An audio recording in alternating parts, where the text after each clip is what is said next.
Hey, Brad, All right. you're early too. They told us that we need to sign in 10 minutes early just to make sure. Yeah, I use the 10 minutes sometimes because sometimes Zoom doesn't cooperate. Yeah, it's true. Better safe than sorry. Exactly. Well, I'll go put the dog away and be right back.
Hi, Gordon.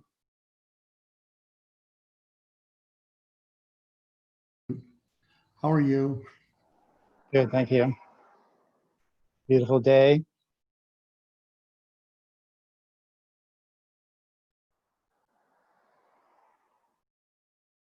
%86 humidity today. Wow, I wouldn't have guessed. Are you Wasn't Gordon, your hair looks really good for that much humidity. Hey, you should have seen the curls earlier before I slicked it down. And both you and Alan have great looking hair too. Yeah, yeah. Well, when Lad gets there, it'll be three of a kind. Ryan, they tried to convince me to shave my head so all the men on the commission would be bald. I got a big fat no. You can be very proud of your head of hair. Can you hear me? Joe? Yeah, can you hear me Yes, I can. So can I. on the computer? Everybody can hear you on the Okay. computer, honey. Because I can't hear you. Oh, no. Don't know what to tell you. It's my, Gordy, I missed you today. I heard you were in. I was, but you had blown out of there early. Yeah, I got an early start today. Wow, you making your birthday as long as you can possibly stretch it? Well, no, I thought I had to go do some business stuff this morning early, and then that got taken care of. So I was off to an early start. So, yeah. What kind of donuts did you get, Gordon? Well, I had a glazed sourdough Uh-huh. and a pecan covered cinnamon roll. Yes.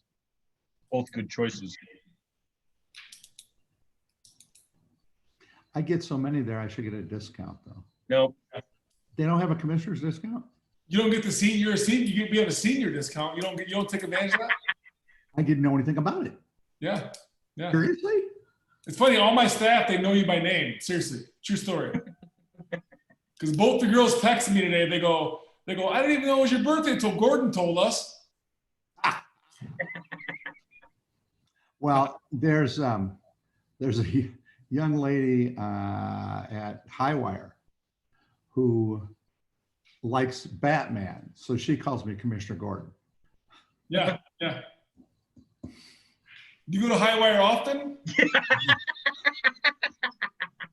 No judgment, no judgment. No, yeah, No. this is a safe zone, right? It is. Yeah, nobody's paying attention. Only when I need a refill. And that isn't very often.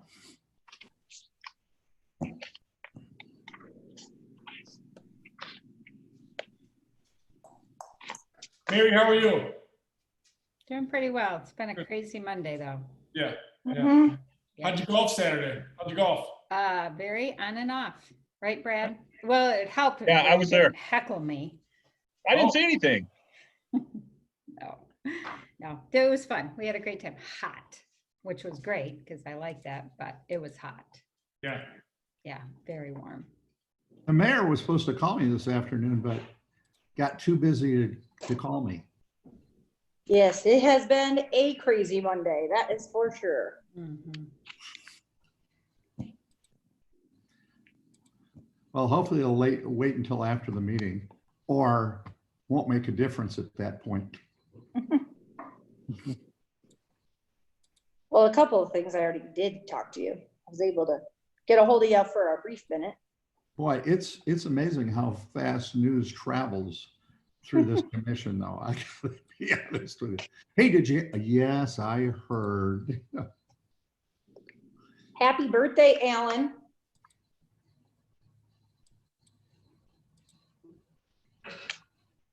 Thank you. 31 today. Okay, Yeah. whatever You you lie, said. I'll swear to it.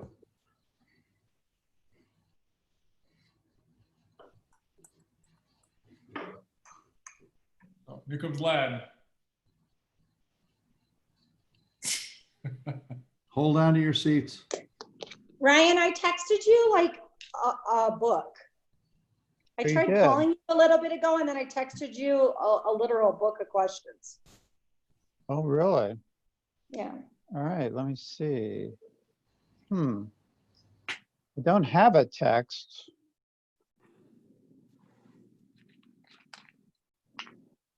All right. One of the questions we answered ourselves here anyways, but I just wanted to clarify before we amend the agenda. I just want to clarify the times that you do have and who you have.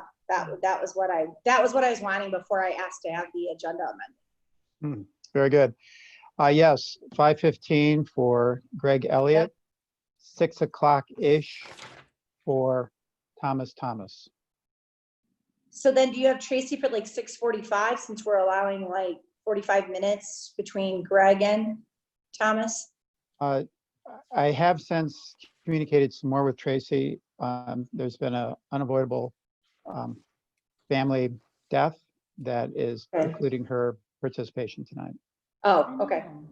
So I need to amend that as well then. Okay.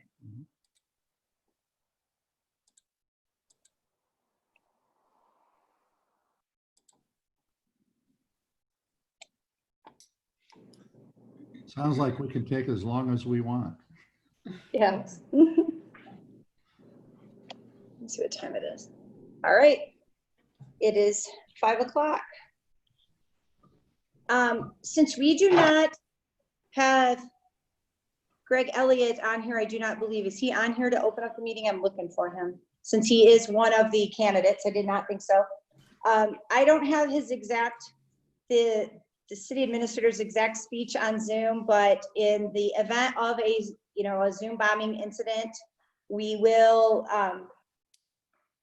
disconnect. We'll all get off and then you just get back on the same link that you were just on if we do have that occur. And there will be time, just to let the public know, this is a regular meeting. There will be time at the end for public comment, just as we do in all of our meetings. So that opportunity will come. But as we're interviewing, just to remind everybody that only the city commission and the interviewee should be speaking at any point during this process until we get to public comment time. And I guess, I don't know the exact speech, but I think that was pretty close. So, all right. So here we go. I call to order the July 27th, 2020 special meeting of the Adrian City Commission. Everyone please rise for a moment of silence and the Pledge of Allegiance.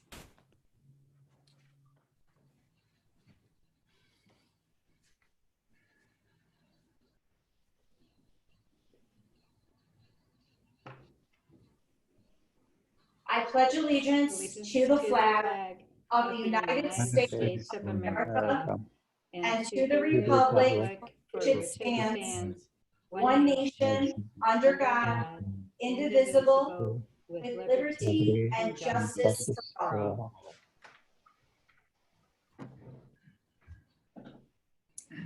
May I have a roll call, please? Mayor Heath, Present. Commissioner Halt, Present. Commissioner Roberts, Present. Commissioner Watson, Present. Commissioner Strayer, Present. Commissioner Gauss, Present. all commission members present. May I have a motion to amend the agenda? Due to, we do have a few that have decided after we posted the agenda to take positions elsewhere, and they've already accepted those offers and will not be pursuing our city administrator job. And also, we just learned that there's been a family emergency of another candidate. So the only two that we will be interviewing tonight are Greg Elliott at 5:15, immediately followed by Thomas. May I get a motion to amend the agenda to take off Tracy and the break and Thomas, and move Thomas up and take off Mike Reese? Move to amend the agenda, please. Support.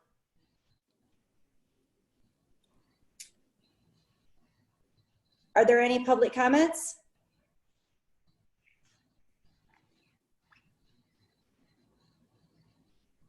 Are there any commissioner comments?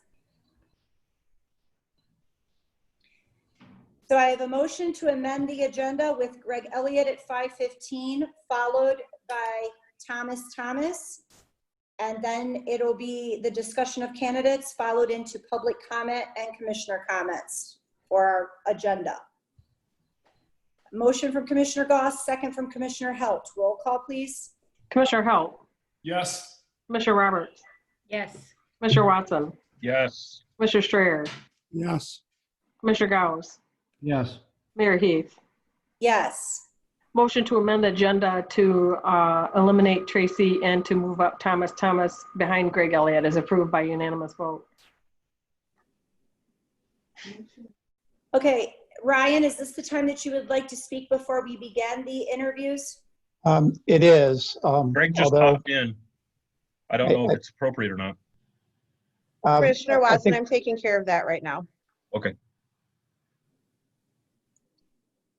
All right. So we need about 5 or 10 minutes to make sure our thoughts are collected. For the public who might be listening, this process began about 7 weeks ago.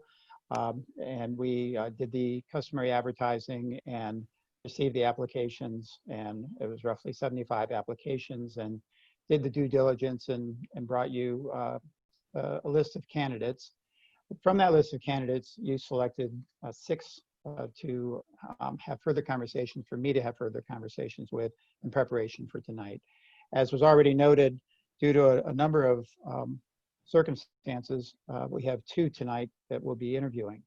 The circumstances are individually different. One we knew was in competition, very tight competition, and we might lose that person. The other 2 are just a myriad of reasons that I've not experienced before. I did call some of my colleagues this afternoon and spoke to them about some of their other experiences. And it appears that every search consultant has at least one of these experiences. So they're not completely alike, but they're very similar. So this is mine. This is my first one. Anyway, I wanted to cover a couple things. The good news is we're not time limited now. So there was a question about can the commissioners ask their own questions? And generally, it's a good idea to be standardized. So at the first interview stage, and then at the second interview stage, it can be much more flexible and a free form. And that's just so there's an apples to apples comparison. In this case, you have 2 candidates, uncertain about the third. So I think you're freer to make those additional questions known at this time. In fact, you may not choose to have a second interview depending on the outcome of tonight. So that's now something in play that wasn't in play before. I do encourage that there be follow-up questions. You do have 12, actually there are 14, but 12 that would rotate between you to ask, excuse me. But if you hear something that you want to drill down into a little bit more, that is a very good thing, and I would encourage you to do that.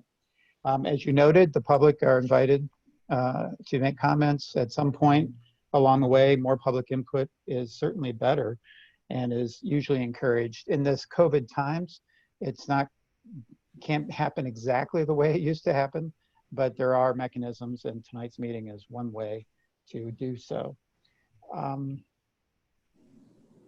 There was a question that came about a discrepancy in one candidate's what budget they supervised. Was it 77.1 million or 71 million?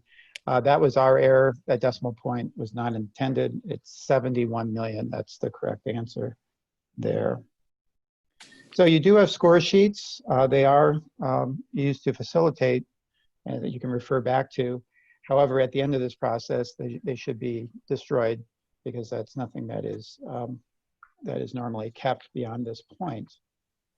That's really about it for general questions or general comments. You may wish to, if anyone wants to, I did get some feedback on the questions that were presented, the drafts, and you have the final. I believe everyone got a copy. Number 9 was added, and if there's any other changes, this of course is now the time to talk about it, or anything else you'd like to cover. At the end of this process, of course, there will be discussions, and you'll decide what to do, and whether you have a second interview is one of those questions, and how you go about that. And I'll be here for the entire night, but otherwise won't participate unless called upon. Thank you, Ryan. You're welcome.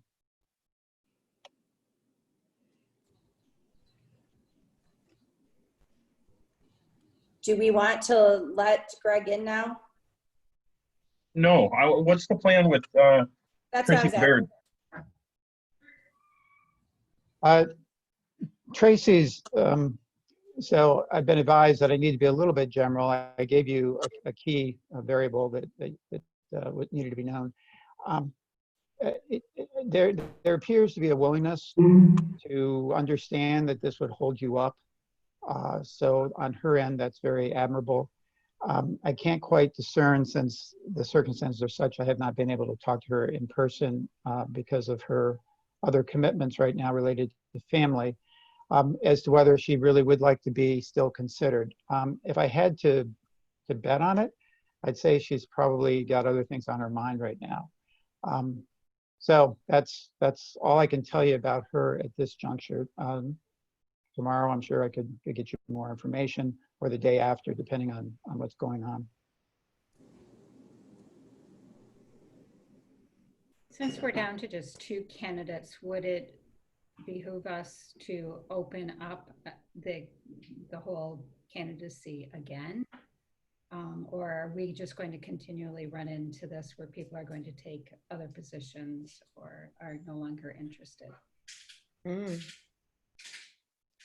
I think that's a good question to discuss in detail at the end. You do recognize that it's a tight, competitive situation out there right now, and there are quite a few candidates that didn't quite make that cut that might still be interested. I think it's better to talk about that, though, once you have learned more about each of the 2 tonight, is my suggestion.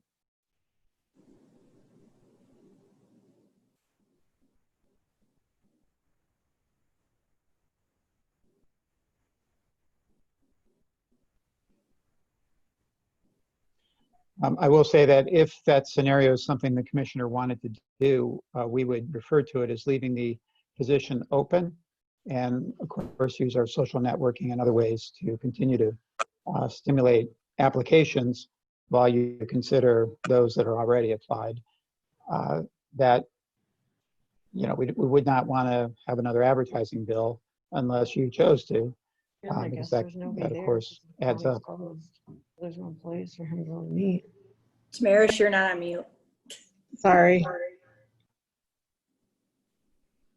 Angie, how would you like to do the questions? Are you going to ask us, you're going to do the first 2? I mean, we don't really want dead. Right, and I know that some of you had specific ones you wanted to ask. I thought you did. Is there any specific way, or is there any questions that you're wanting specifically yourself to ask? Like Commissioner Watson, did you have any that you had chosen that you really wanted to, or does it not matter as long as they're all asked? Well, I'm fine with just going round robin. Yeah. The only problem is your round robin looks different from my round robin. I would just go down the dais like our normal rotation, but I know what you mean. Okay. So what are you asking, Commissioner Roberts? So you're going to ask the first 2 questions, then Alan would ask the next 2 questions, then I would ask the next 2 questions, then Brad, then Lad. The only problem with that is, and so I already looked at that, and so the problem with that is I think that is not even, if I do believe I'm correct. Well, you've got the last 3 then, Mayor. Yeah. Is that acceptable to everyone? Because that did put me at Yes. the last. I figured that out. Yeah. Okay, because I had figured that out. That's why I was asking that. Okay.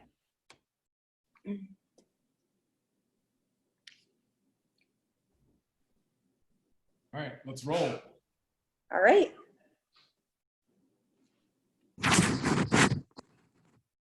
Ready to let Greg in? You still have Yes. 2 minutes until 5:15 for your first interview to start.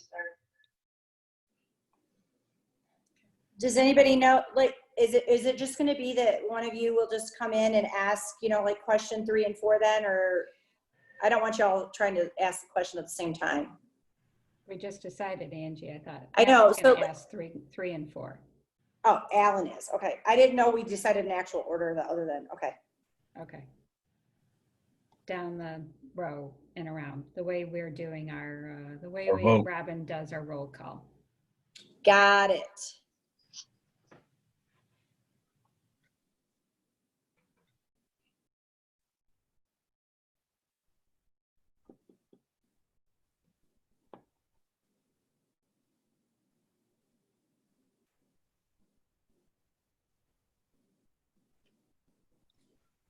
Mayor, I will say in relation to whatever you decide to do, GovHR will do what we can as long as you would like us to. So that's not a consideration that you have to worry about. All right, thank you.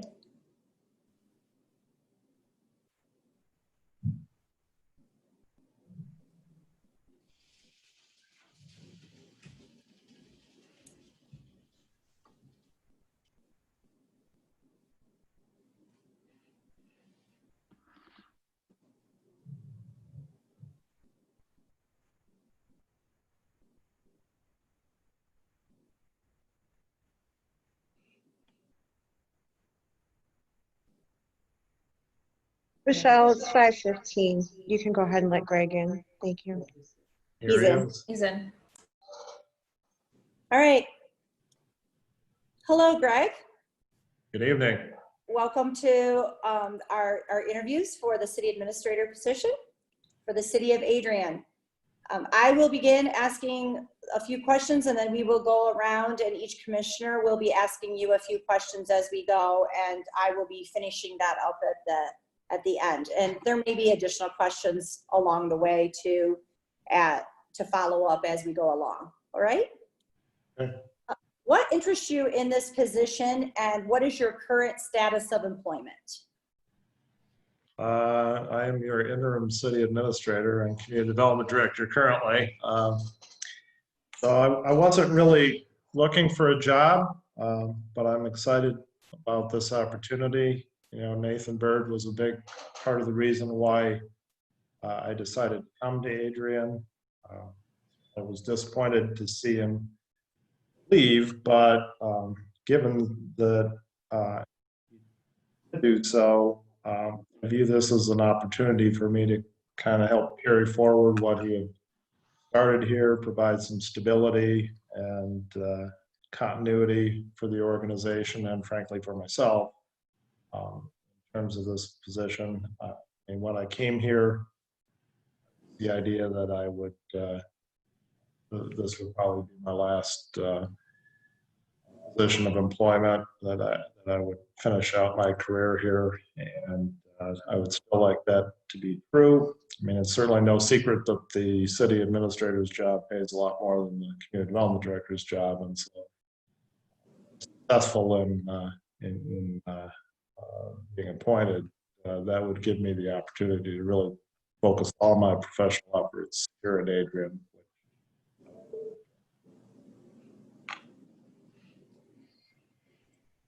Thinking about Adrian's recruitment brochure, what skills and expertise would especially help Adrian that you would bring to this position?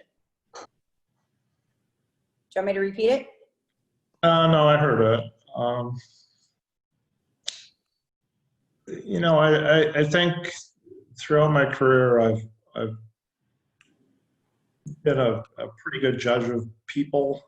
You know, as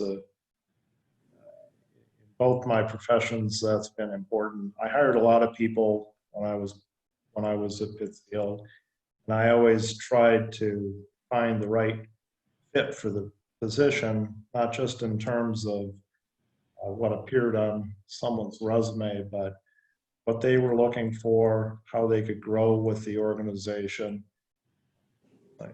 and in trying to recruit people positions here, I think I would be able to apply those same skills and, you know, as much as possible, give people an opportunity not just to meet their goals in coming here, but to continue to meet their goals over a longer period of time. Obviously, no one can expect everybody in municipal government to stay in the same place for their whole career, but you can get people to stay for an extended period of time. I would define that as at least 5 years. Then I think you're accomplishing, and you find the people who will be matched well enough to the position that will be true, then I think you're accomplishing your goal and recruitment.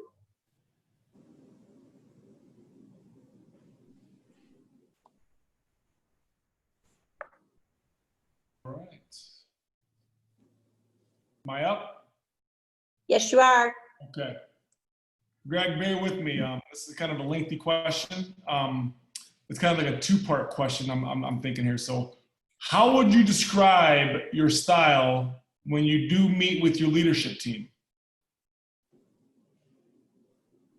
What do you discuss and how often do you meet? And then I'll say the second part after you answer the first part. Okay. Let me repeat that. Just let me know if I can repeat it for you. Yeah, no, I think I got it. So I would say that ideally I have a collaborative style. I mean, I spent a long portion of my career in planning and urban and community planning, and that is an important component of that work and what we try to practice both in our work and with our client communities. And so I try to bring that to the table when I'm working with my team. When I became community development director, I implemented staff meetings for the third floor, where my goal with those meetings was to have everybody share what was on their plate for that week and have everybody else on the team let them benefit from their perspective on those things that they're working on, so that we were truly bringing four minds to the problem instead of just one, instead of compartmentalizing our work. And that's what I would hope to do as city administrator as well. We have biweekly staff meetings, department heads, as I did on the third floor. And my goal with those, and I tried to implement, we had our first one last week. Seems like a long time ago now, it was last Monday. And I tried to encourage everybody to really share some of what they had going on that week. And we haven't gotten to the give and take point yet, but that would be my goal to get us to that point. Okay. Can you describe the difference between a manager and a leader? And how would you perform an Adrian related to those definitions? So in my view, management is about control and leadership is more about inspiration and initiative. And manager is not necessarily a leader, but I think a leader can be a good manager. In saying that, I mean to imply that as the best kind of manager and the best kind of person in this position, you're not just keeping track of what people are doing, but you're inspiring them to do their best work.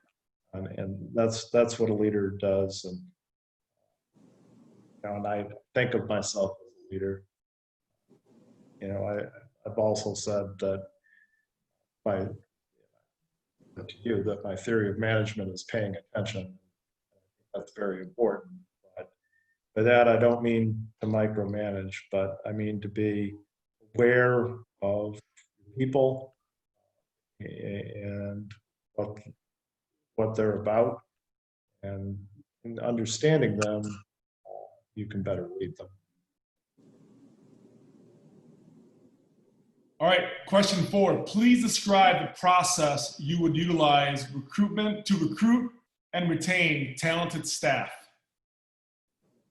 Well, I kind of got into it a little bit before, and maybe that was more directed at this question than that one. But like I say, my goal is to find the right fit for the position, not just in terms of necessarily one's resume, but rather one's goals, where you're at in your life and your career, and how this position here, whatever it might be, could fit into your overall plan for your life, quite honestly, and try to find people, like I alluded to before, that will stay at least 5 years, that will have opportunities here that are maybe beyond the immediate position that they are applying for, if they're able to grow and thrive in the position that they achieve. Finding that match, recognizing that match when it exists, but I think allows for successful recruitment.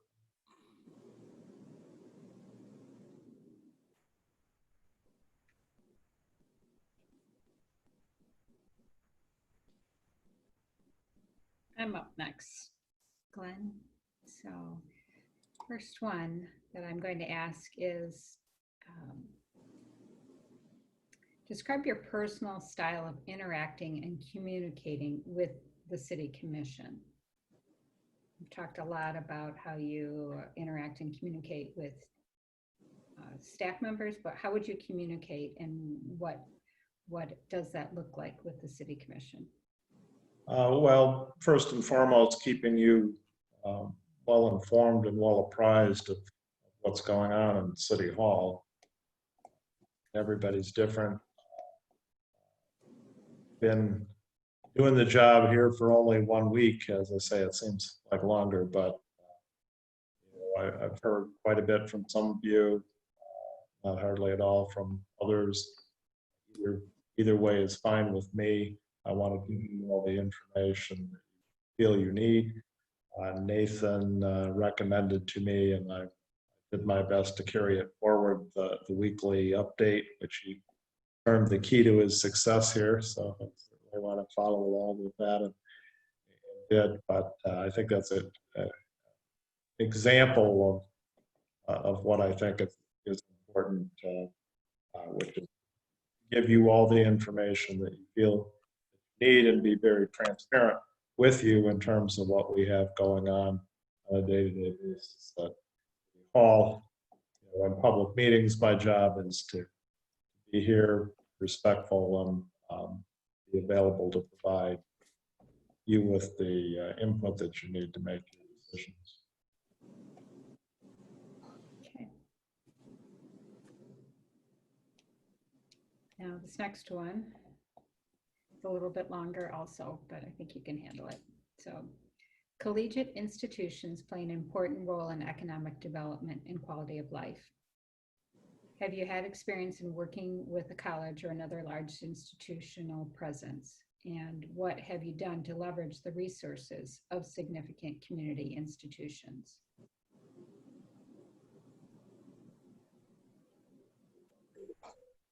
I mean, obviously, the colleges that we have here, college and university, are extremely valuable resources. I've lived in college towns pretty much my whole life, so I understand very much what they bring to a community. There's trade-off, of course, because they don't pay property taxes, but I think everyone would agree that all in all, they bring far more value to the community than what you would lose through taxation. And I think it's important to be engaged with them.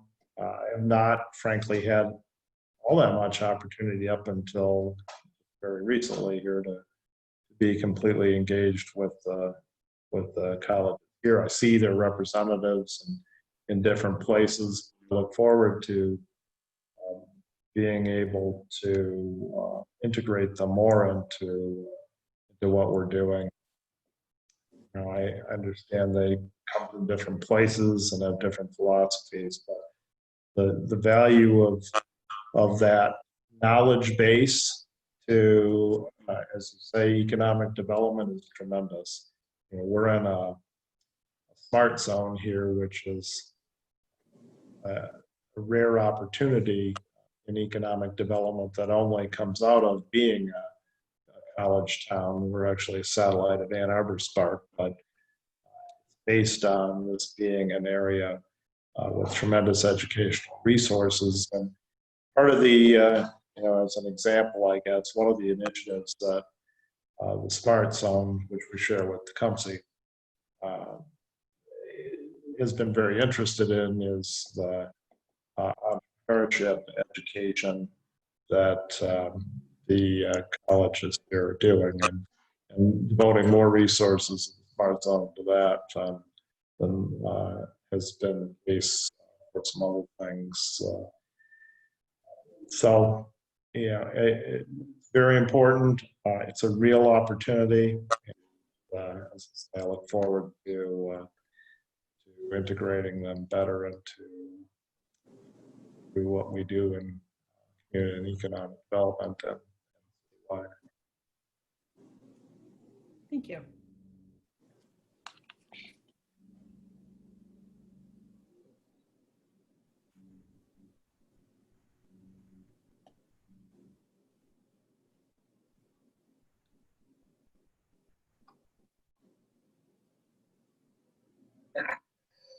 Sorry, I was on mute. I read it really well though. Tell us about an example of when you delegated something significant and the results. How was accountability achieved and credit provided? I guess the most obvious instances of that I would be in my time with McKenna. In the McKenna structure, I was principal planner there. So principal planners are tasked with bringing along young planners, assistant planners, and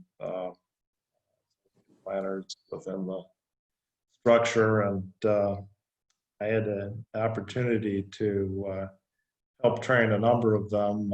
That's kind of the business model. You get credit for the billings, but toward the end of my time really working with them on a full-time basis, I had a young fellow. I was charged with taking over, writing a new zoning ordinance for the city of Kent, Ohio, and I had an assistant on that who I really found, really got it. Doing, frankly, the bulk of the work, capable of doing the bulk of the work. And in each of those kind of instances where you delegate something, he is to be on top of it enough to know whether or not the employee to whom you're delegating is really getting it, has the opportunity to learn what he or she needs to learn from you in order to get it, and then let them grow into that and run with it if they're able. And in that case, he was able to completely take over that project, and that was quite an accomplishment for a pretty young guy. That city is a kind of significant, sophisticated college town, as you might guess, and I had an ordinance, and he was able to take over that project, and of course, credit for that project as the author of the new zoning ordinance.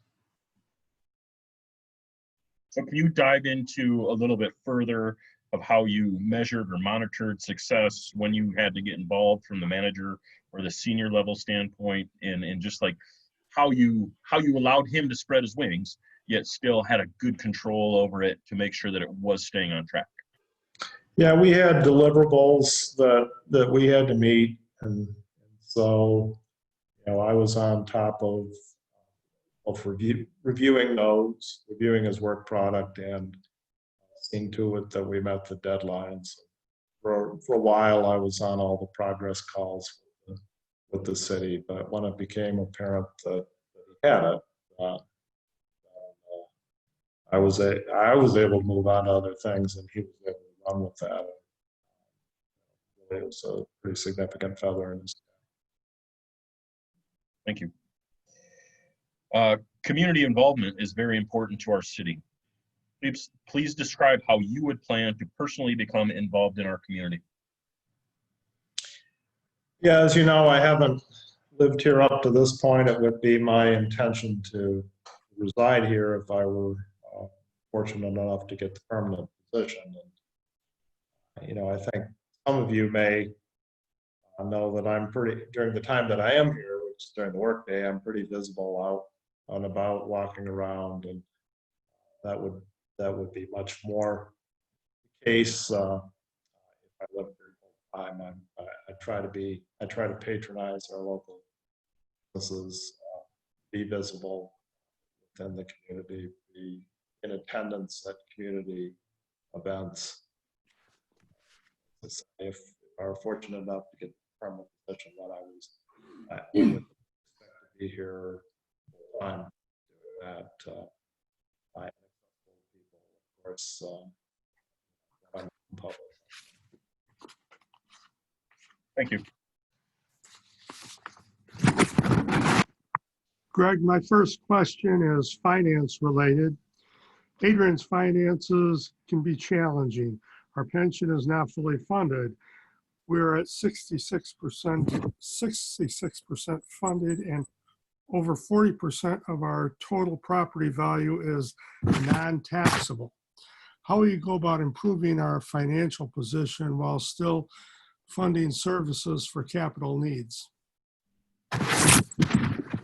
Well, in reality, we've been in pretty good shape. We've run a very significant fund balance over the last number of years. And while the pension is not fully funded, as you say, and in fact went backwards this last time in terms of the funded percentage, I think we do have a lot of good things going for us and have been in solid financial shape. What has led to that is fiscal discipline. And we have to continue to engage in fiscal discipline. As it relates to the pension itself, something I would be interested in exploring, and that occurred to me when I came here and became aware of the situation with that, is the idea of bonding off that liability. I was not involved in the financial management in Clausen, but I was very involved in the management team in Clausen, even though I was just a planning consultant. And that's what they did when I was there, relieved a lot of stress for them.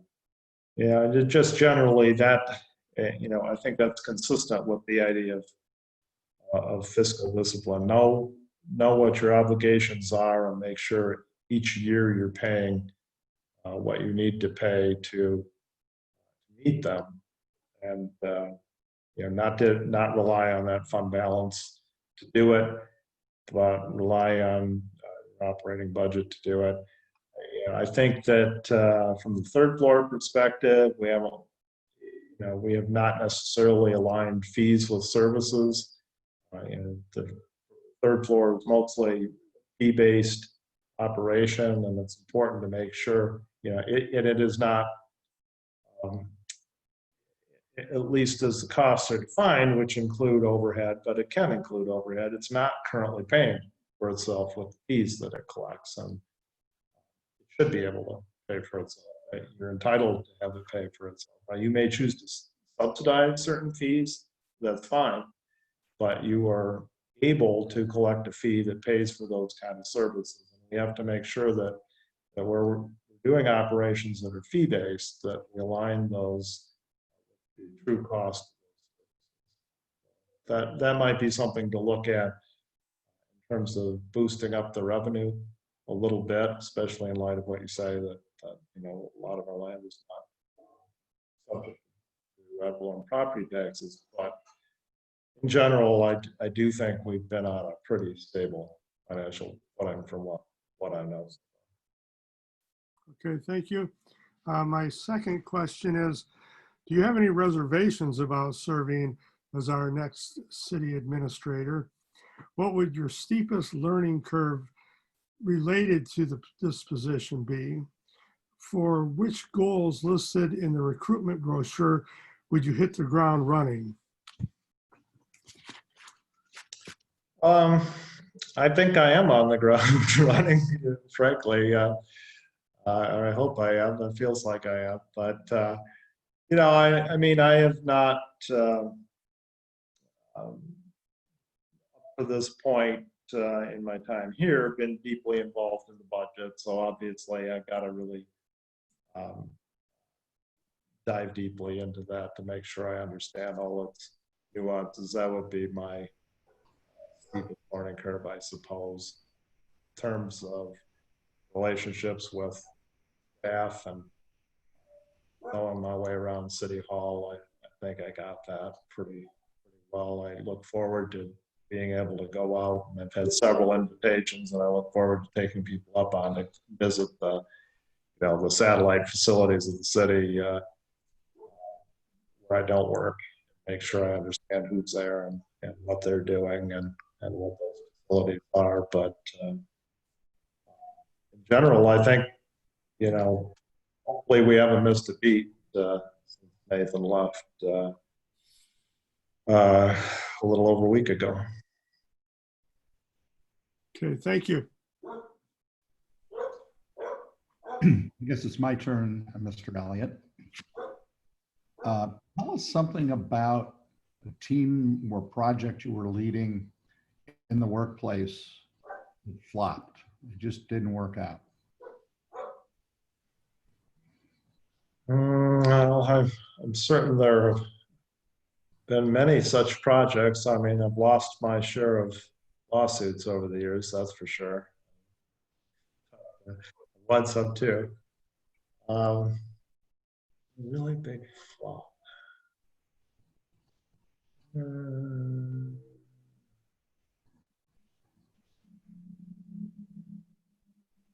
I don't know that I would call it a flop necessarily, but I left my. I had a job during the recession doing property tax appeals. Good gig during the recession. And I left that to become general counsel for a Chinese company that had acquired major properties in Detroit called BDI Group. And I was with them in that role for a year and a half. Ultimately, they sold all those properties.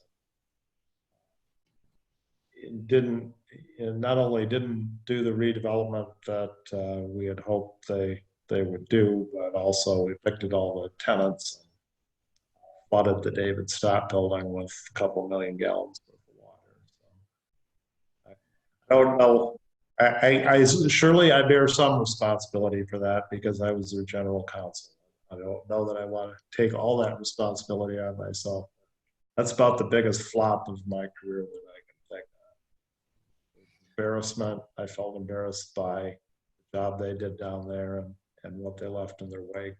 It turned out completely fine for them. They made a boatload of money reselling.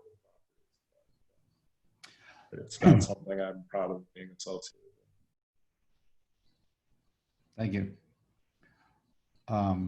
I unfortunately got question number 12 that you've pretty much already answered.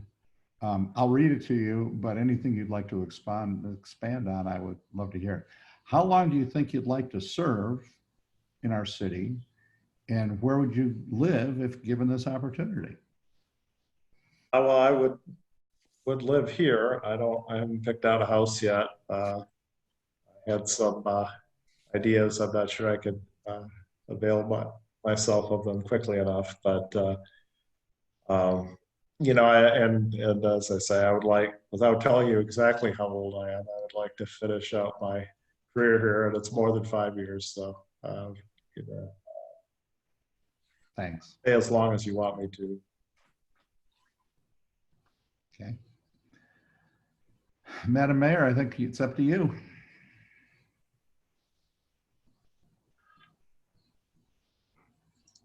You're on mute.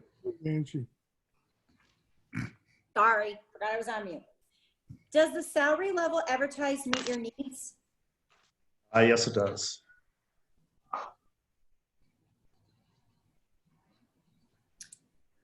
Would you like to make a closing statement?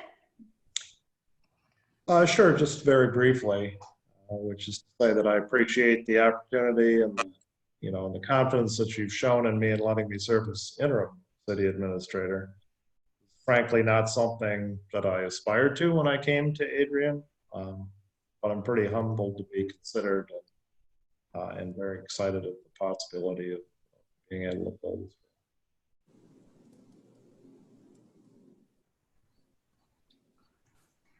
So now our last question is, what questions do you have for us?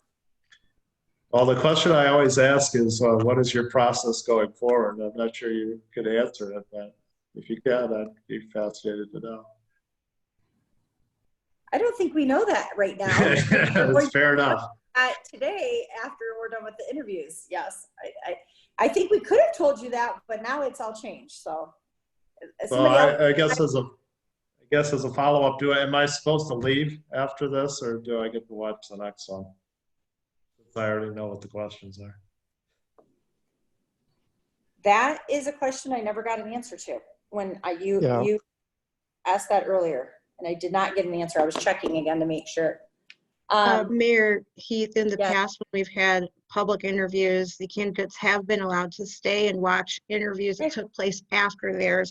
The purpose of having them brought in one at a time is so that no one will be at a disadvantage by everyone hearing the questions ahead of time. But now that Mr. Elliott has been interviewed, he is welcome to stay in as an observer of a public meeting. Thank you. So there is your answer. Okay, great. I'll stay. Do you have any other questions for us? No, I don't.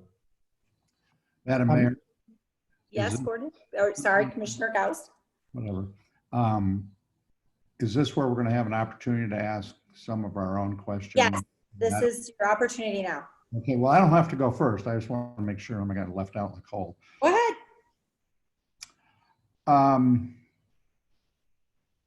Greg, you made a statement, and I heard what you said, but I'm going to categorize it as perceptions are reality, both for you and for people in the community. As you know, I spend a whole lot of time walking the sidewalks of downtown Adrian and spend a fair amount of time talking to business owners and whatnot. I'm often told, when I ask about city staff or whatever, I'm often told that they know who Greg Elliott is by name, but they don't know what he does or what his background is because you haven't had much of a high profile. So again, perception's a reality. You've got your perception, other people have a different one.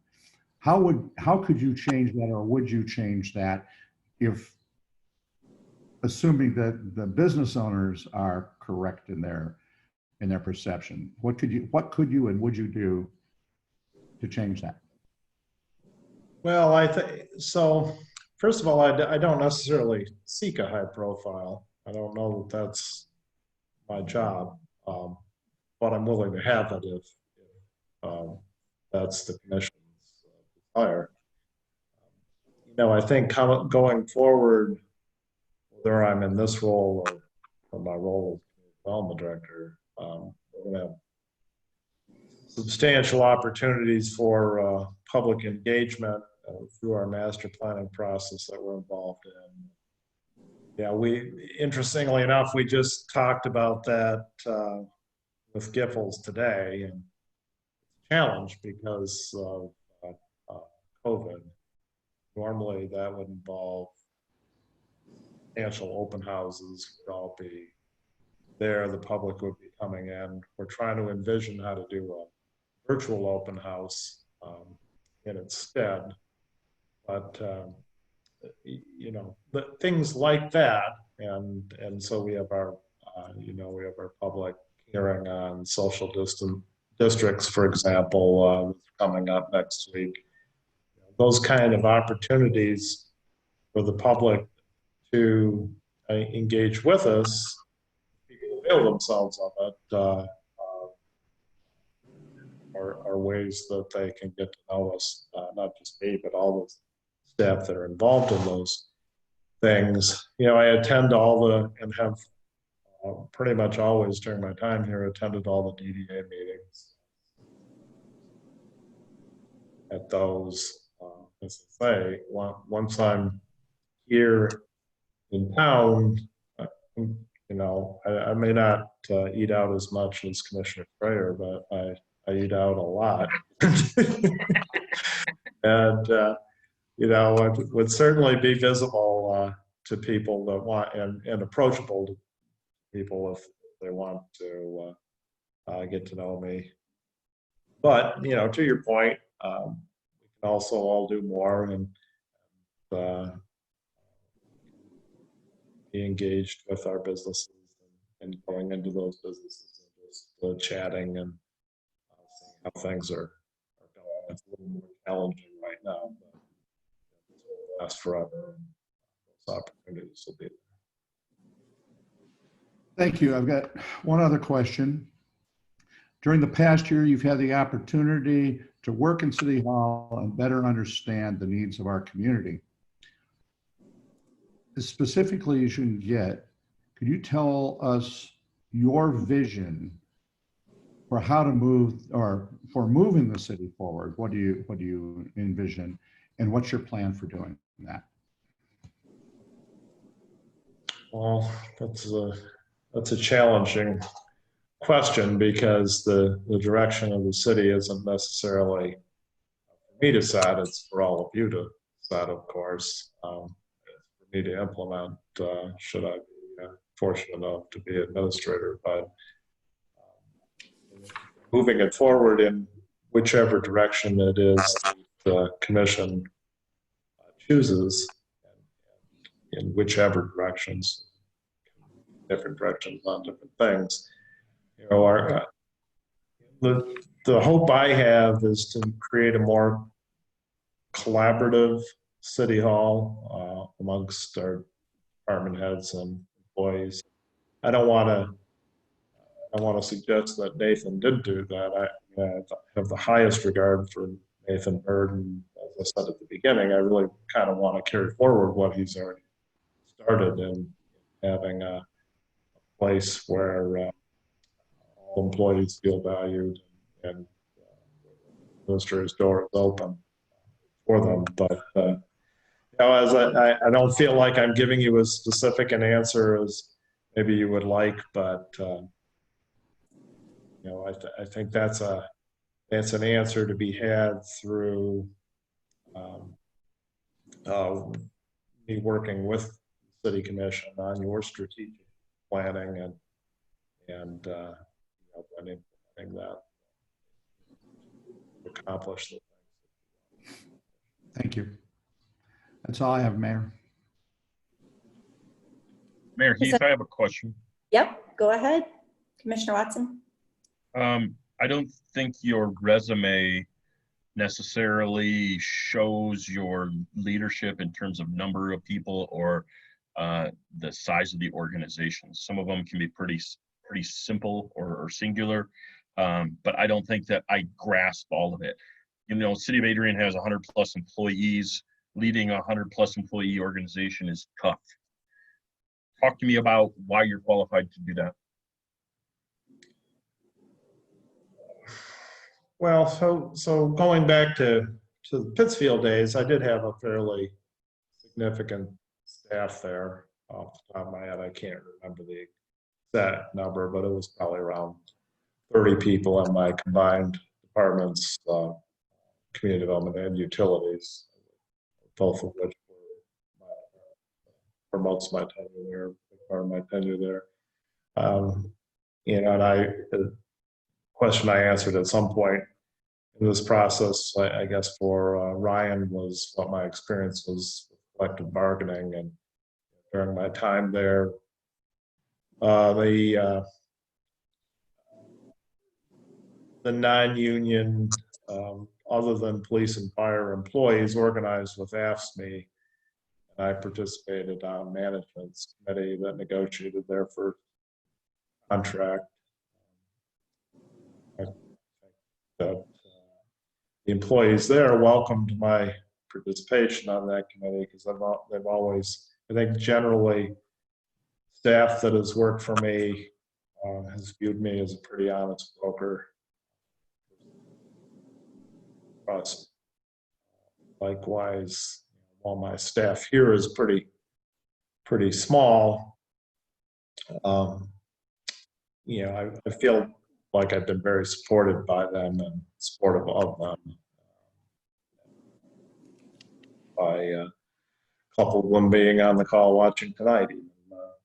But Beyond that, and I think to your point that my resume doesn't necessarily reflect all the organizations I've been involved in. I've been involved in organizations that are relatively high level that have a lot of people. A general counsel gig with rock companies. I don't know if you all know exactly what rock companies is, but it's a satellite group of what's now Quicken Loans. I was general counsel for that portion that was involved in those days real estate development, property management, and equity investment for the company. And although it wasn't as big as it is now, Quicken in those days, this is when they were in Livonia off of 275. They're very big leadership role. I've been a part of sophisticated organizations. I think I've learned a lot through my career in my dealings with each of the settings where I've worked, and I carry that forward to Adrian today. Thank you.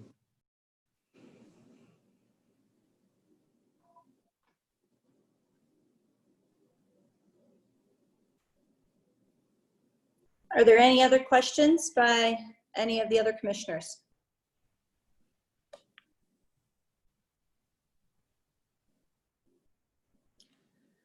Well, thank you, Greg. We really appreciate you interviewing for the city administrator position. And I know that it sounds like you're going to be staying on, but we will be letting you know what our future process is and where we're headed, and we will be in touch on that. Thank you very much. Appreciate it. Mayor Heath, Yes. if we're done with this interview, I just wanted to say something that also addresses the question you had about being available for the next interview. That is not something that I have ever seen. So our next candidate probably has not experienced that either, to have it be someone else who is searching for a position to actually be in the interview. So that may be something that you would like to explain or reconsider. I'm perfectly willing to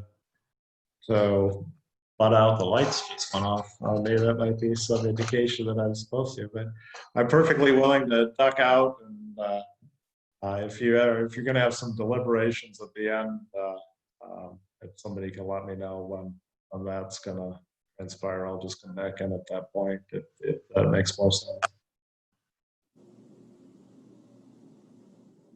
Okay, thank you. Appreciate that. Thank you, Ryan. Mm-hmm.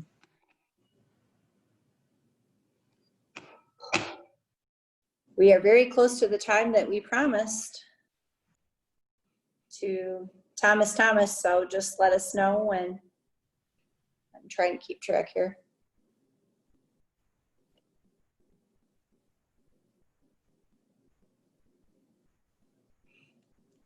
He should be signing on momentarily. My watch says about 2 minutes. Thank you.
Hello, Hello. I'm Thomas. Hello, Thomas. I am Mayor Angie Sword Heath. Do we want to go around and at least introduce ourselves before we begin asking questions? I'd like to. That'd be nice. Yeah. Thank you. Commissioner Halt, would you like to go ahead? Good evening, Thomas. My name is Commissioner Alan Halt. Nice to meet you. Nice to meet you. I'm Mary Roberts, Commissioner. Hello. Commissioner Brad Watson. Hello. Hello. Commissioner Ladd Strayer, good to meet you. Good to meet you too, sir. I'm Commissioner Gordon Gauss, and thank you for being with us tonight. I appreciate being invited.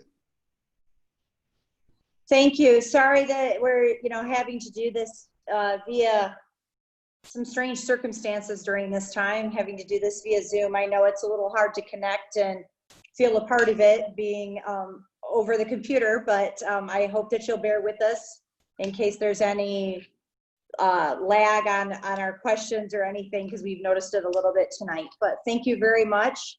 Welcome. And what we're going to do is I'm going to begin asking you a few questions, and we're just going to go around and everybody's going to ask you a few questions, and then we will ask you for a closing statement. And then if there's extra questions that have come up along the way, commissioners will be asking you. All right? All right. All right. So I'm first up.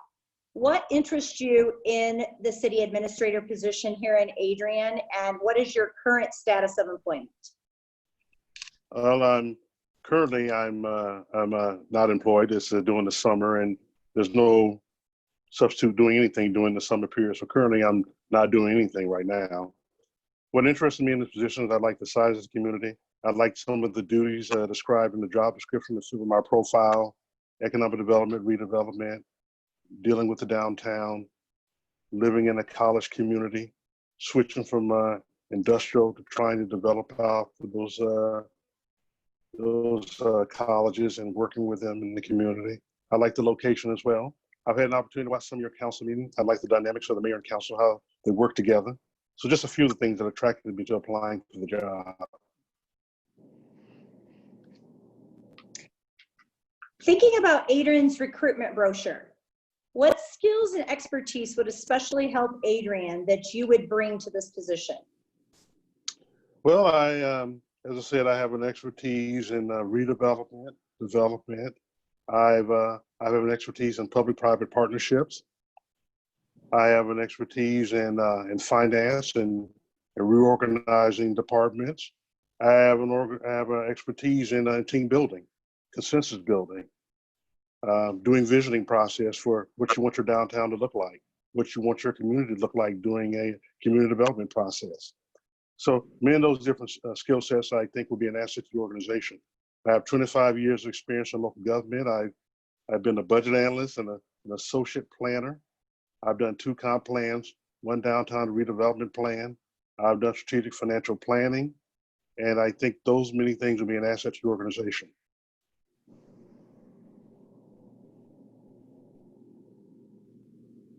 All right. Thomas. Yes.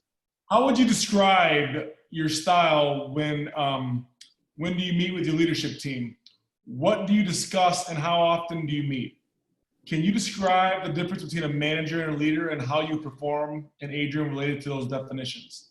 If you want me to break it up I can break it up in 2 different questions. It's kind of lengthy. Okay. Let me start with the first part. I deal with them as a team. I meet with my department directors weekly. We have a weekly scheduled meeting where we go around the table. We talk about issues going on in the individual departments.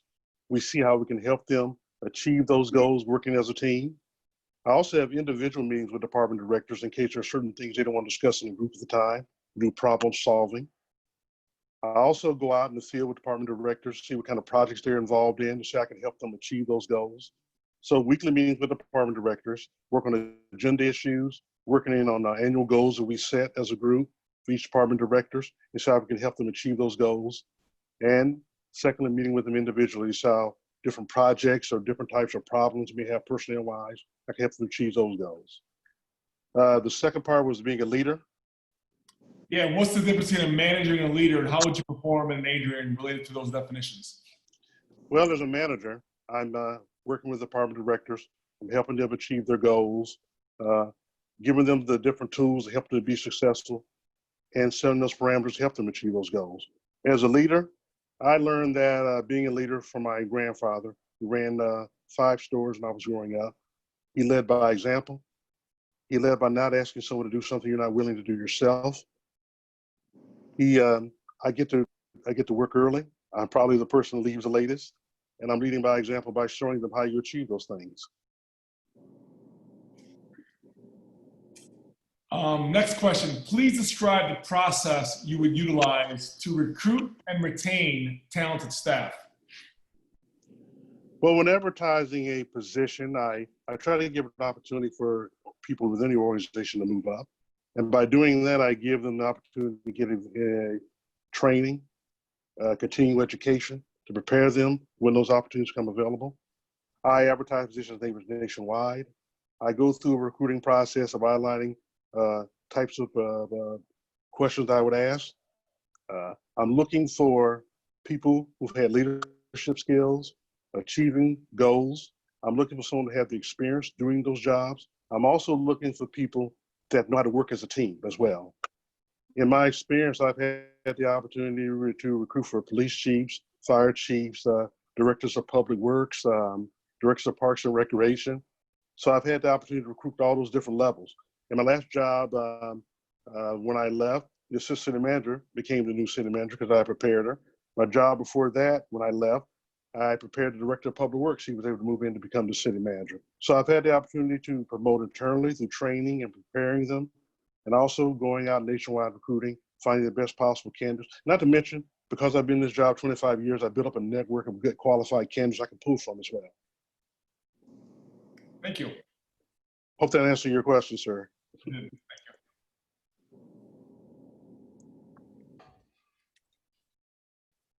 I have question 5, and my question is, describe your personal style of interacting and communicating with the city commission.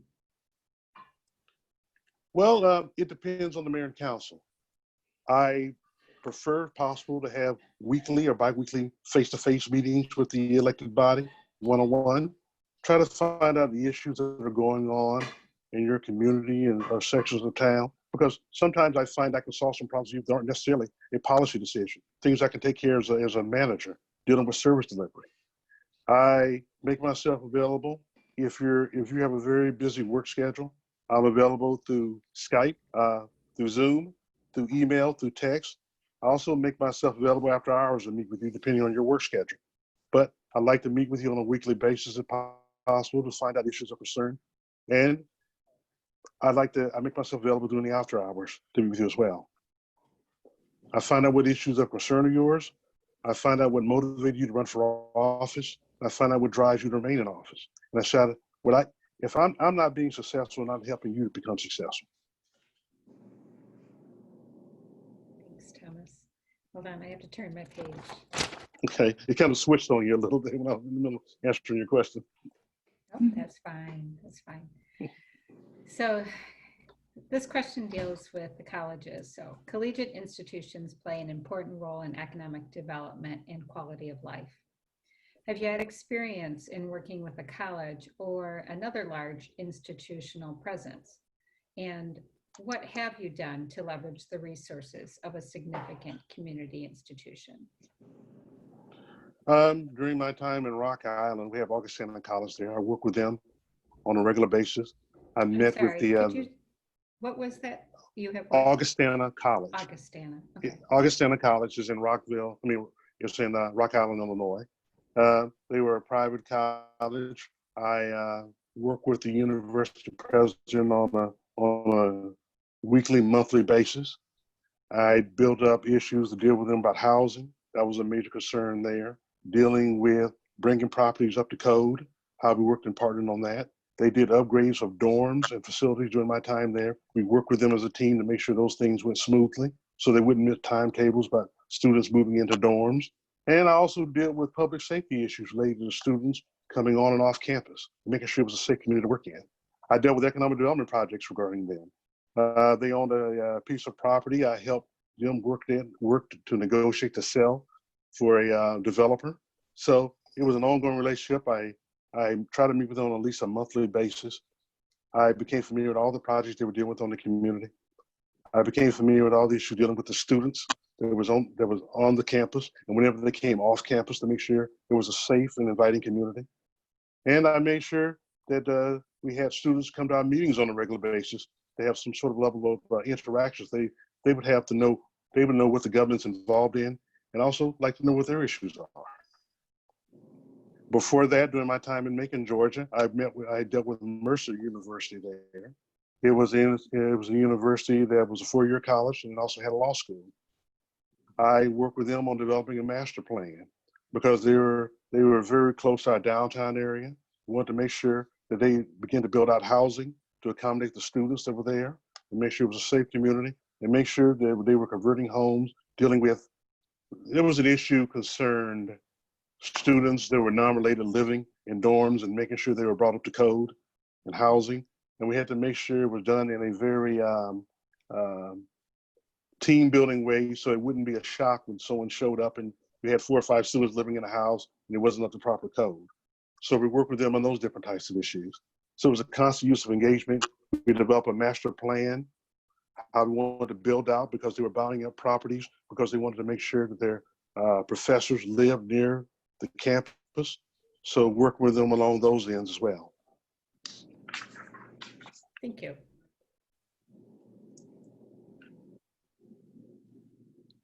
Tell us an example of when you delegated something significant and the results.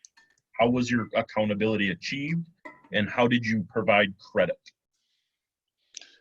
Well, within my first 90 days, I think I always get a full assessment of my department directors' strengths and weaknesses, which ones I can give more latitude to work independently, get things done for me, and which ones I think I could try to help with some level of improvements and things they need to work on to give them more latitude to get things done for me.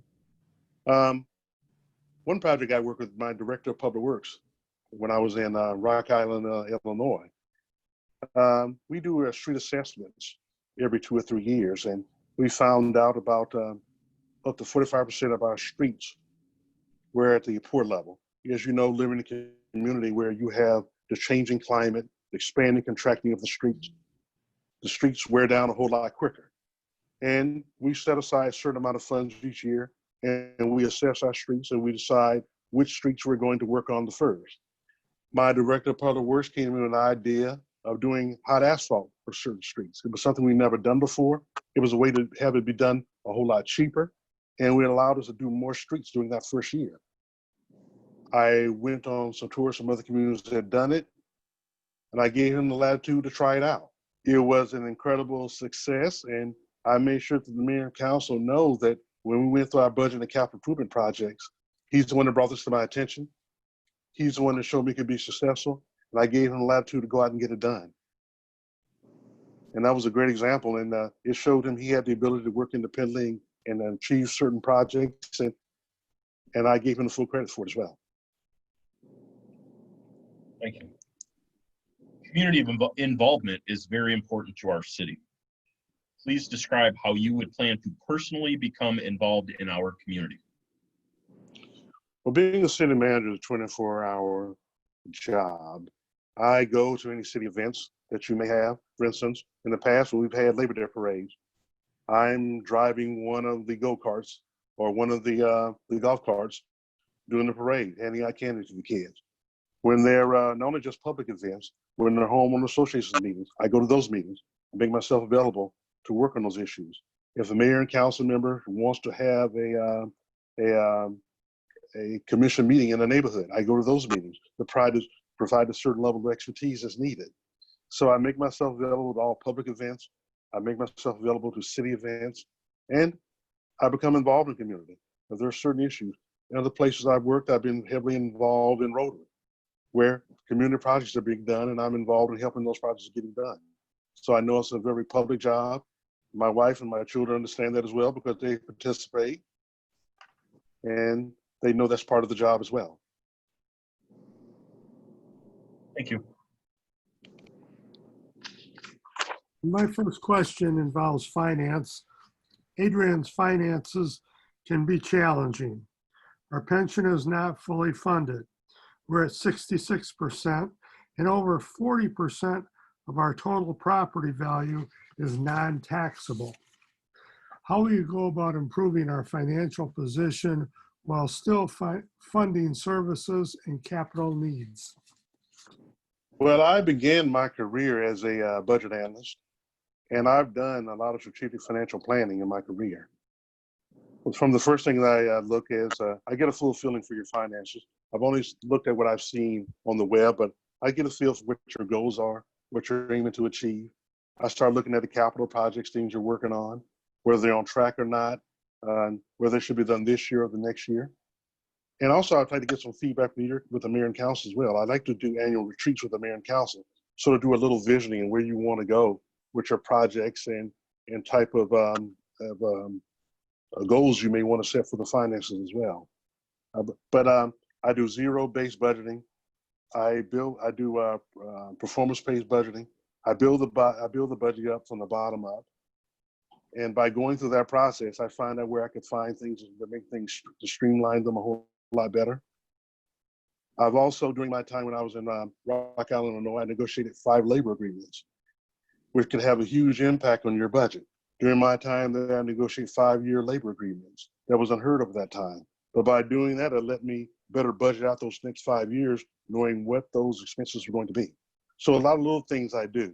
It's not easy work, but you build it up from the bottom up. You spend a lot of hours working with the finance director, with department directors, find out where you can make some trimming in the fat, find out what those capital projects are, and you find out how you can better manage your labor agreements. Is there anything that you'd like to directly address to the pension? Well, I can only tell you every place I've worked, we've dealt with pension issues and trying to find creative ways to pay down and catch up on the pension costs. During my time in Rock Island, we were able to make further payments on the pension costs. We made some choices in regards to pushing back some capital projects to catch up on some pension payments. I haven't looked in further detail about, I see what your percentage is, but I can tell you some other places I've been, it was in worse shape than that, behind on the pension payments. I've never been any place where it's 100% caught up on that. But I definitely would try to meet with the groups to talk about where you're on your pension payments. I haven't looked at what goals you set for where you want your pension payments to be long term, but I've done a lot of planning on bringing pension payments up to where they should be and never going to the point of being in default. Right. Thank you. My next. Is there any more detail you want on that? No, that's good. My next question is, do you have any reservations about serving as our next administrator? What would your steepest learning curve related to this position be? For which goals listed in the recruitment brochure would you hit the ground running? Well, I don't have any. The first question, do I have any reservations? No. In fact, I've had the opportunity to watch 2 or 3 of your council meetings. Mm-hmm. And I get a feel for how things work, or whether you work professionally well together or not, whether you like each other, and I was very impressed by that. The meetings went smoothly. Everybody had their input. Citizens called in and voiced their concerns about issues. Everybody was treated respectfully. So that impressed me right off the bat, and that intrigued me about wanting to stay in this process as well. What was the second part of that question, sir? Let me check my notes here. For which goals listed in the recruitment brochure would you hit the ground running? Well, I think one of the things I would definitely like to hit the ground running on is getting a feel for economic development and redevelopment. I've done a lot of economic development, redevelopment projects, and I think I could bring a lot of things to the table. Public-private partnerships, new market tax credits, some things I could bring to the table you never thought of, see what you've done already in the past and what's been done that you would get to do in the future. So I think that would be an asset to you. Also, I saw some things you're dealing with dilapidated structures and trying to do more, bring things up in code enforcement.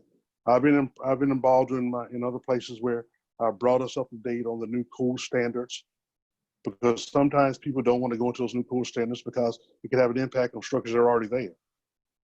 And I've been involved in the grandfathering in process, especially dealing with things like new structures have to have sprinklers. That could be very frightening to developers.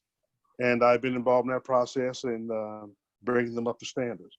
I've also been involved, and I mentioned earlier, with code enforcement related to universities, dealing with students who are non-related living in properties and making sure they're up to standards. And at times I've been very proactive in those projects, making sure they're up to date so we don't get bit later when some sort of violation is brought up. So those are two of the big things I would look at right off the bat that caught my interest. Thank you very much. What was the third phase of that question? Well, there was, what would be your steepest learning curve coming to Adrian? Well, I mean, I've never worked in the state of Michigan before, but I've worked in Illinois, so there's a lot of similarities there, dealing with unions, dealing with financial issues. So I think those different similarities would be an asset to your organization. My steepest learning curve was to be learning the mayor and council, learning what your interests are. And that always takes a bit of a time to learn. Sometimes I think I've got it, then I have to meet with you again to figure something else out. So my steepest learning curve would be learning the mayor and council, what drives you, want to be in office, and what you want to achieve for your community. And try to build a consensus through an annual retreat with the mayor and council. Thank you very much.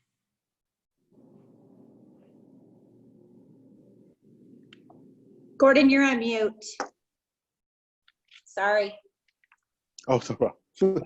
Thanks for telling me, because I could have gone through this whole thing without saying anything. Mr. Thomas, could you please tell us something about what you were leading in the workplace that failed?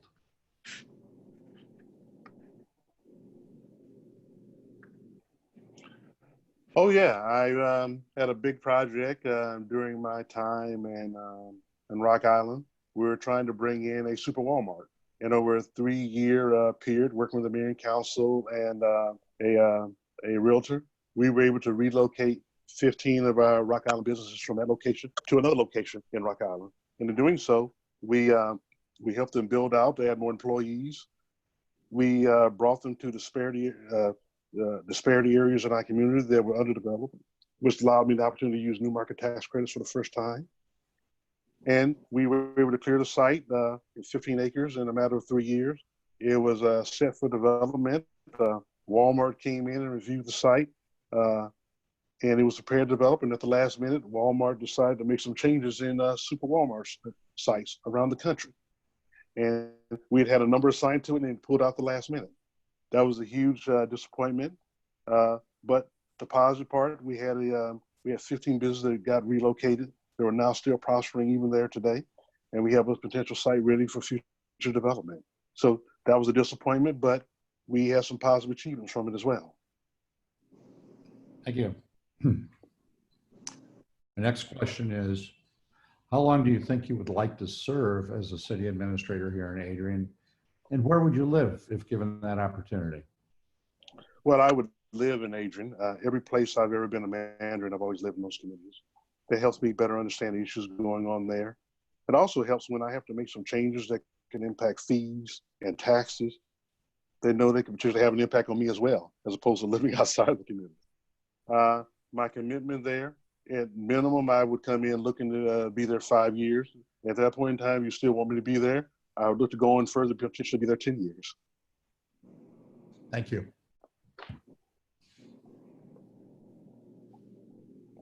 One second, it's me. I was writing down. Okay. Does the salary level advertised meet your needs? Yes, I'm aware of the salary requirements for the position. Yes. Okay.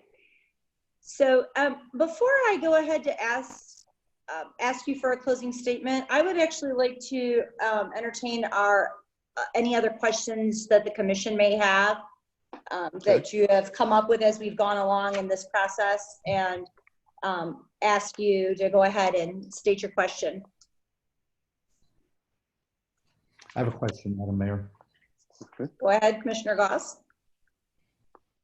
In reviewing your resume, I noted that in Alaska, you managed a city with a population of about 4,700 people. Yes. And had a budget of approximately $32 million. Mm-hmm. Is that correct? And actually $33 million. And a city staff of 166. Yes. Those numbers sound right? Okay. Yes. Our city has a population of 20,000, a budget of approximately 32 million, and a smaller staff than you're used to, 137. So I haven't experienced the, I haven't had the experience of working in a small city in Alaska. And while there may be economic differences, it appears to me that by Adrian standards, both the budget and the size of your staff may be somewhat excessive. I'm sure that I'm missing something, so could you explain that to me? Well, it's because Unalaska is on the Bering Sea. There are no mutual aid agreements, which means we had to supply our own electric utility. We had to supply our own water, our own sewer, which means we have all those utilities. We require staff to do it. We generate our own electric utility through diesel generators. So a lot of those job duties you're seeing there are utility related jobs. And that's one of our biggest departments, our utilities department. Good. So that's the big difference there, sir. Thank you. I appreciate your explanation. Okay. I have a question for you. Why Adrian? What attracted you to Adrian? Like what assets do you see in Adrian? Well, as I said, I like the size of the community. I like it's a college community. I like you're on the upswing with doing more sort of upscale residential development in your downtown area. I also like the location. You can be in a small town with a small town feel, but you're within 30 minutes of big amenities. If you want to get in your car and drive to them. So I like that as well. I also wanted to stay in the Midwest. I like location since I like staying not only a few hours from Chicago where my eldest daughter lives. So I want to stay near to where she is too. So, and I also like the projects you're working on, economic development, redevelopment. So just a few of the things that attract me to your community. Thank you.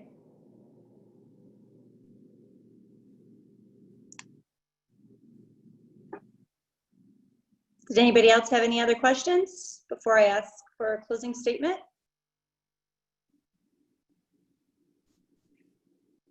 Okay, would you like to make a closing statement? Yes, I think I would be a good city administrator for your organization. I come to the table with 25 years of experience. I've worked myself up from the bottom up. I've been a budget analyst, an associate planner, an assistant to the city manager, an assistant county manager in at least 4 or 5 different states. I have ideas that I've tried different places that have been successful, that have not been successful. I would bring those ideas to your organization that have been successful by being there. And I think I can help take you where you need to be in the next 5 to 10 years. I'm proactive. I'm a 24 hours manager. I engage with people at all times. I have an open door policy, not only with citizens, but with the employees as well. Within my first 90 days, I would have met every city employee, would have learned a little bit of something about them, try to find out things I can help them become and be successful. I try to go out and meet with citizens, engage with them. And another positive thing, if I'm your city manager, they won't ever forget the name Thomas Thomas. That's always been a great selling point in networking, meeting with people, shaking hands with people, getting to know them. They don't forget me. So just a few of the things I think that can be an asset to your organization. All right, the final question I have for you is, what questions do you have for us? Well, I've had the opportunity to look at the last manager. He was there for a short tenure and left. I see what you've been going through, a lot of different things, making some changes in regards to code enforcement, things of those nature. I want to know what you're looking for in as city administrator.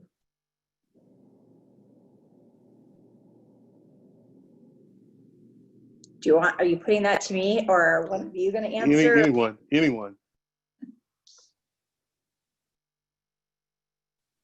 I know personally that somebody that is personable, that is approachable, that is willing to think differently if needed, given the situation, think outside the box, possibly looking for solutions to problems, and just, being very fiscally responsible, and having a very good managerial style with the city employees, but having a good relationship with them. And but like I said, just being accessible to the public, being out in the public, being accessible to your city commission, and working with the city commission and your department heads and all employees, just to make it to make the city better, to keep improving, and to keep looking to improve at all times.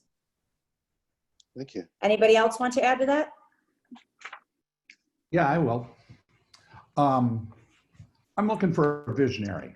I'm looking for somebody that can come here, assess the situation, and set goals and have a vision to lead us forward. We have great attributes in this city. We've got colleges, we have great arts, the Croswell Theater and the Center for the Arts and an Adrian Symphony.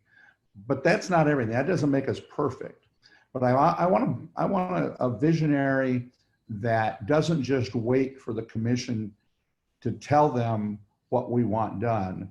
I want an administrator that brings ideas, thinks out of the box, and comes to us. Of course, we're going to have to approve it. Of course, we're going to have to discuss it. But I don't think we have to be the only ones that can think of stuff. And Right. So that's the kind of person that I'm looking for. And so that's as much as I can share with you. Well, thank you. I'd like to say that I think that we have a really good staff at City Hall.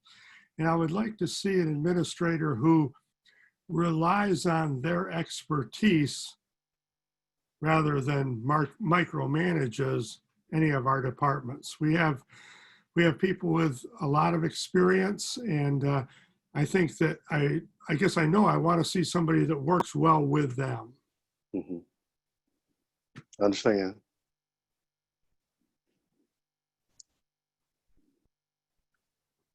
Do you have any other questions for us? Well, I could end with, I've enjoyed this conversation. I hope I get invited to the next level in the process to meet you face to face and to tell you how I can be an asset to your organization. Thank you very much. Thank you very much for interviewing. We appreciate it. Thank you.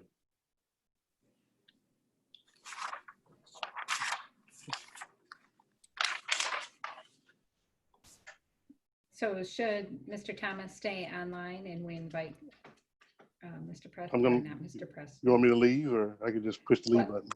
I'm asking the mayor. Oh, I'm sorry. if I'm sorry. That's what, yep.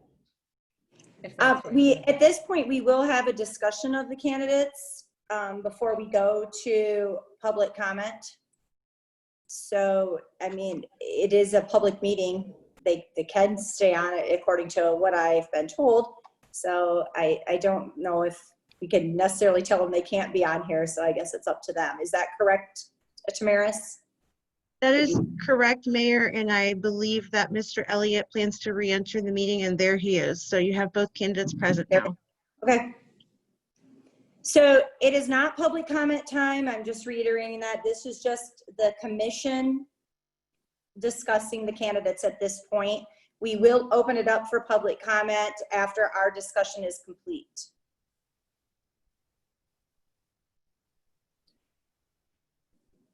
Who wants to go first? I'll jump in. Okay, Watson. Yeah, so first of all, I really, really appreciate both candidates taking the time to meet with us tonight and fortunately or unfortunately, a handful of us have been through this process a number of times, and interviews are always very telling, and are very interesting, and sometimes solidify what's on paper, and sometimes absolutely flip the script. Very impressed with both candidates. I'm in a really weird spot. This morning I got up thinking that we got 5 candidates and we're going to boil it down, and we don't have to make a decision tonight, but let's just get our cream of the crop ready and teed up. And at 4:45, all of a sudden, our script was flipped, and we're down to a final 2 right now in front of us. And so, in my gut, we have just interviewed somebody that's qualified to be our administrator. And so, I guess I open the discussion up there from my side and see what else everybody has to say. Yeah, I guess that's where I'm at. But I have a front runner in my mind.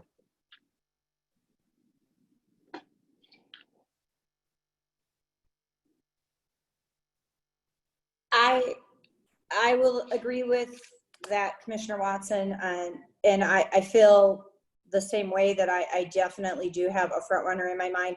The one thing that I feel is very telling is to be face-to-face and in person with someone. And yes, you can still get a feel even in an interview, even when it's long distance, but I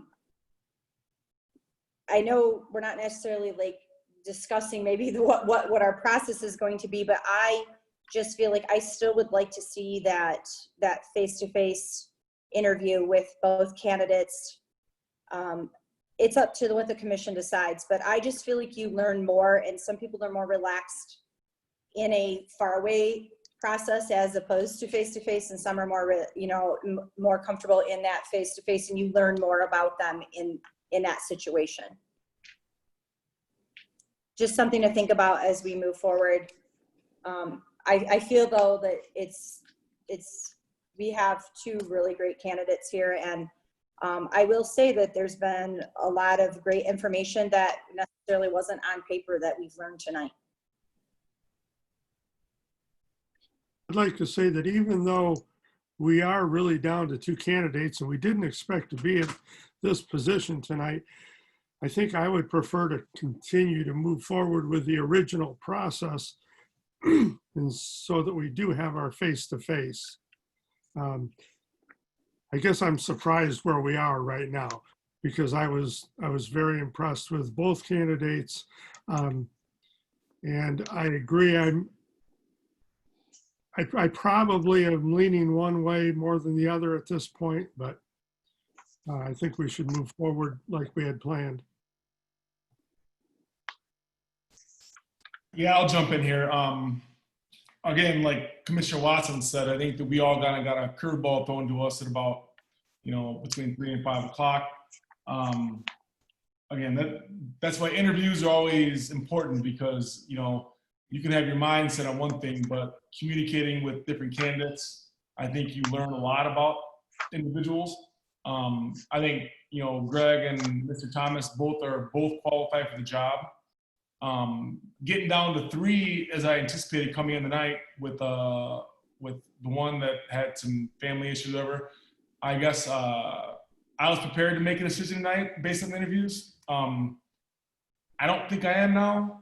I like to see, I think I agree with the mayor when it comes to the face-to-face. I think is important. I think again, both candidates interviewed really well, and you would think it'd be easier just to pick just one of the 2 because both are qualified, but I would like to learn more about both individuals personally.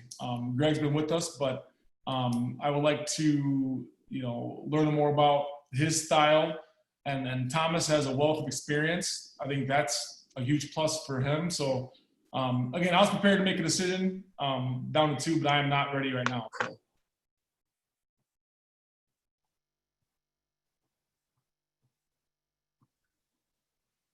I would definitely not want to make a decision tonight, not because I don't feel like I could. If I needed to, I could, but I do feel strongly that we need to hear from the city staff, especially those that are on tonight's meeting and the city residents that are on for tonight's meeting.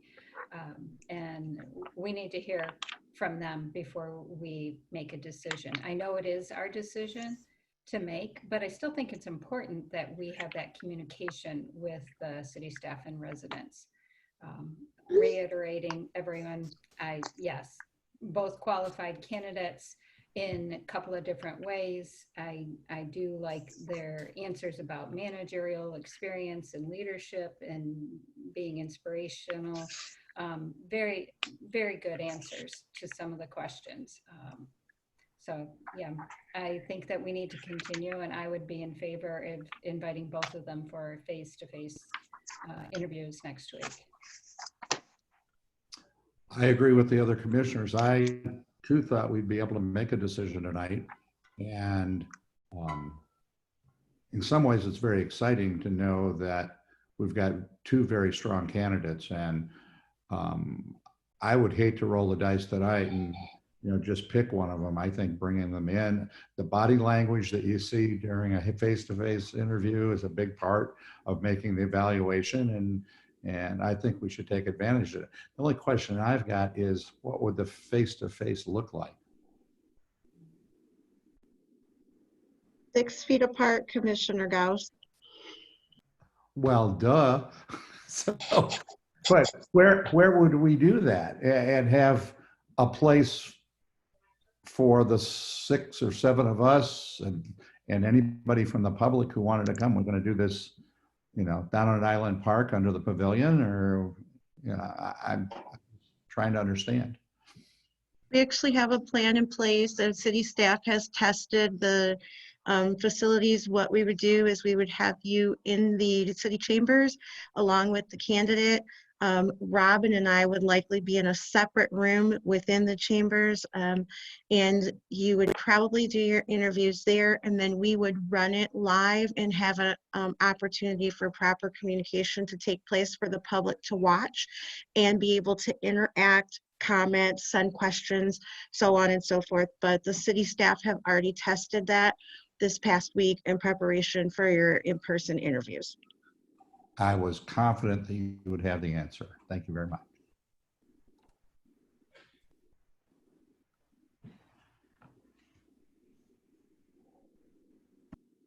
It seems that we will need a resolution then to put forth, if that is what we're going to propose, to bring both candidates in for an in-person interview.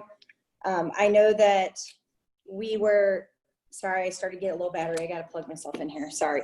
I know that we were trying to figure out dates. I know it's not the most convenient, but with next week being an election week, it's kind of tough to fit it in between that and a very, very full meeting on next Monday. So we are looking at possibly having to push it all the way to Tuesday, August 11th. Is there discussion on that? Like, would you want to try to do something sooner? We were just having a hard time, I know, trying to find a date because we cannot do the 4th. There's also a planning commission meeting that night anyways, but but it is also going to be election night, and our Monday meeting is just very full. So is there any discussion on that? Do we want to go with, putting it off all the way to the next week? I know that Monday does not work for everyone. That's why we need to go to Tuesday, August 11th if we were to go farther on. But I didn't know if we wanted to try to find a way to make it work, next week. What are your thoughts? What's the availability of the candidates? I know where Greg's going to be. How about Thomas? Would you be available to come to Adrian on August 11th? Yes, I'll be available. And also I made my schedule available for next week as well, from talking with the consultant. So I'm available. Okay. Well, for what it's worth, I like the 11th. So. Okay. Well, not for you, Thomas, for us.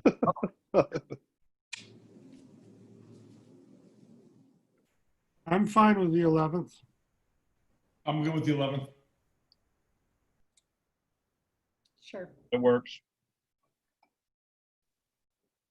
So if we were to have them come and, I mean, obviously I know Greg is already here, but, you know, meet department heads, you know, take a tour, things like that. What time frame are we looking at? Like what's normal, Ryan, I guess? Like what would you say from doing this before? I'm sorry, since I'm new. I wasn't here in the process before.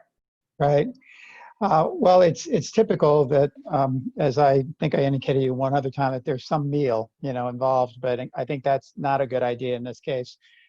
So usually maybe at 1 o'clock, there's a tour by consistent people.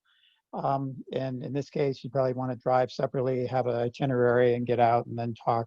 Whatever facilities is the person typically walks through. And I'm sure masks will be required, so there and no handshaking, but there'll at least be the opportunity to have some eyes on city staff and vice versa.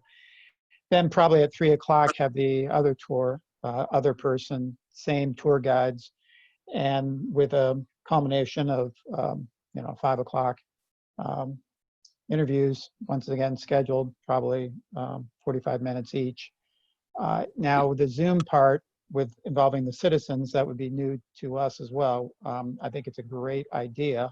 So if that's the case, you'd probably want to have that 5 to 6, and then commission interviews 6 and 7, something like that. And if you want me to, I can work all this out with the 2 candidates. Not asking for the extra effort, but if you want me to, I can. And while I'm speaking, I'll just say that well, there's 4 days this summer that I'm not here. I'm in a remote place. So I will be seeing if I can get on Wi-Fi that night, but I won't be able to join you in person that night.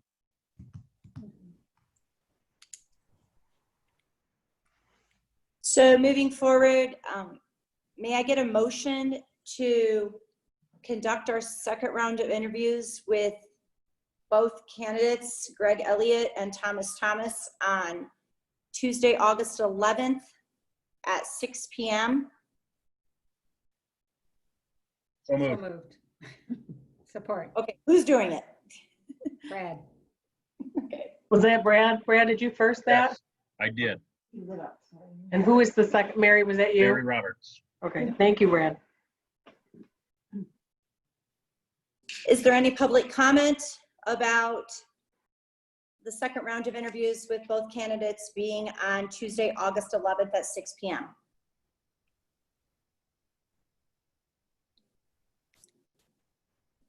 Are there any commissioner comments?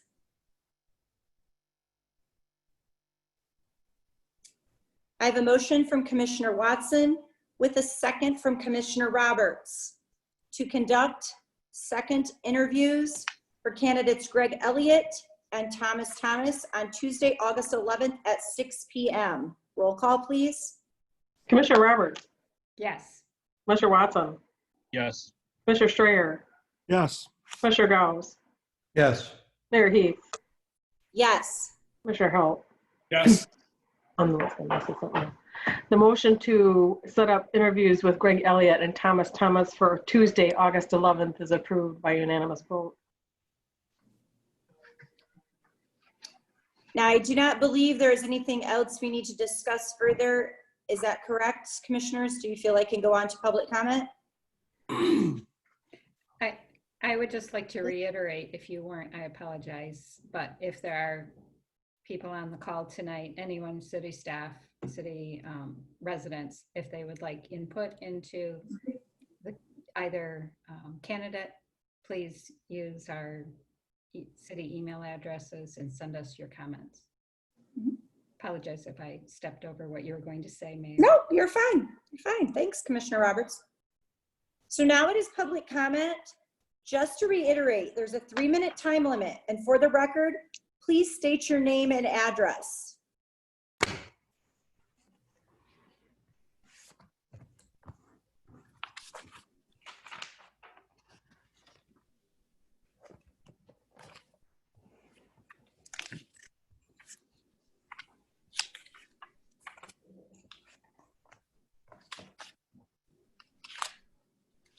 I'm going to give this a few seconds in case somebody's trying to get unmuted or something. I'm just going to be patient, please.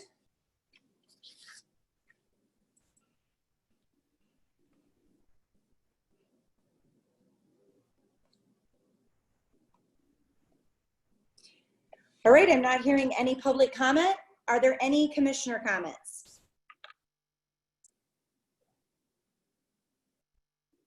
I just want to thank both candidates for interviewing tonight. Both are very well spoken, and I look forward to seeing them guys at the next level. I just want to say too, I know this process is a little daunting, doing it via Zoom. So thank you to everyone for your patience and willingness to make this work, especially those being interviewed. It cannot be easy to be interviewed over Zoom, and especially there was quite a few from the public that were on this call tonight. Thank you for being concerned about your community and listening. And just to reiterate what Commissioner Roberts said, please feel free to reach out to us with any thoughts, issues, concerns, anything that you would like to give us for your input as we take this into consideration. And we encourage you to be very involved as we head into the second round of interviews as well. So thank you very much. May I have a motion to adjourn? Move to adjourn. Support. All in favor say aye. Aye. Aye. Meeting is adjourned. Thank you.